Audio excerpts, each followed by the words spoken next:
नमस्कार, welcome to Mohit recipes. मित्रांनो, आजच्या भागामध्ये तुम्हाला सगळ्यांचं खूप खूप मनापासून स्वागत. आखाड तळला की नाही तुम्ही अजून? चला मग आता आजपासून आपण सुरुवात करूया. इथे आपण गूळ घेतला आहे अर्धी वाटी आणि त्यात एक वाटी पाणी घालून त्याला आपण फक्त गरम करून गूळ वितळून घेतला आहे. एका मिक्सिंग बाउलमध्ये किंवा एखाद्या पसरटच्या भांड्यामध्ये आपण 2 वाट्या गव्हाचं पीठ घ्यायचं आहे. त्यामध्ये आपण पाव चमचा खाण्याचा सोडा घालायचा आहे आणि पाव चमचा आपण साधं मीठ घालायचं आहे. हे सगळं व्यवस्थित मिक्स करून यामध्ये आपण तयार करून घेतलेलं गुळाचं पाणी घालायचं आहे. मित्रांनो, यामध्ये तुम्हाला अगदी अचूक प्रमाण जर हवं असेल तर 90 ग्रॅम इतका आपण गुळ घेतला होता आणि 180 ग्रॅम आपण गव्हाचं पीठ घेतलं होतं. तुमच्या माहितीसाठी पुन्हा एकदा सांगतो, आषाढ महिना आपला सुरू झालेला आहे म्हणून आपण पहिल्यांदा आपण असं तळणाचा पदार्थ तयार करतो आहोत बरं का.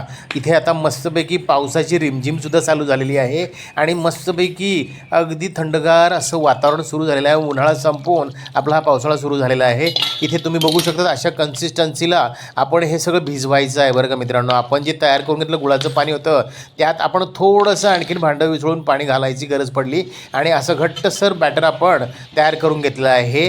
तुम्ही बघू शकतात आणि आता मस्तपैकी गरमागरम तेलामध्ये कढईमध्ये आपण डीप फ्राय करायला हे घालत आहोत. एका बाजूला पाण्याचं भांडं आपण तेलामध्ये एक एक करून असं घालताना जर तुमच्या हाताला चिकटत असेल तर पाण्यात बोट बुडवून हात बुडवून तुम्ही पटापट ते एक एक असे तेलामध्ये सोडू शकता. तुम्ही अजून चॅनलला सबस्क्राईब केलेलं दिसत नाही आहे. चॅनलला तुम्ही आधी लवकरात लवकर सबस्क्राईब करा बरं. आणि माझ्या रेसिपीज तुम्हाला आवडत असतील तर लाईकसुद्धा जरूर करा आणि शेअर करा ना, तुमच्या मित्र आपल्यामध्ये शेअर करा. आम्हाला तेवढीच पावती म्हणा किंवा दाद म्हणा असं हवं असतं ना.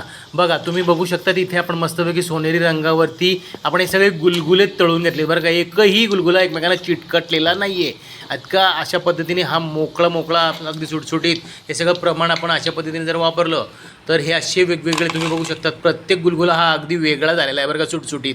पुढचंसुद्धा आपण अशाच पद्धतीने टाकून घेऊया आणि लागलीच आपण ह्याचं टेक्स्चरसुद्धा बघणार आहोत. मी तुम्हाला ते फोडूनसुद्धा दाखवणार आहे. व्हिडिओ तुम्ही गुलगुले तळताना मिडियम फ्लेमवरती त्यांना तळायला घालायचं आहे. गुलगुला हा चांगल्या क्वालिटीचा आहे. कशावर ओळखायचं? जर तेलात घातलेला गुलगुला जर लगेच वरती फ्लोट व्हायला लागला तर समजायचं आपलं सगळं मिश्रण व्यवस्थित झालेलं आहे. आता साधारणपणे 3 ते 4 मिनटं याला आलटून पालटून अशा पद्धतीने आपण गोल्डन कलरवरती फ्राय करून घ्यायचं. शेवटचे 10 ते 15 सेकंद याला हाय फ्लेमवरती आपण मस्तपैकी असा खरपूस भाजून घ्यायचं आहे, फ्राय करून घ्यायचं आहे. तुम्ही बघू शकता बाहेरून क्रिस्प आणि आतून अतिशय सॉफ्ट अशी आपले व्हिडिओ पुढे बघा. तोपर्यंत बघत राहा. Thank you for watching. Good bye. Take care.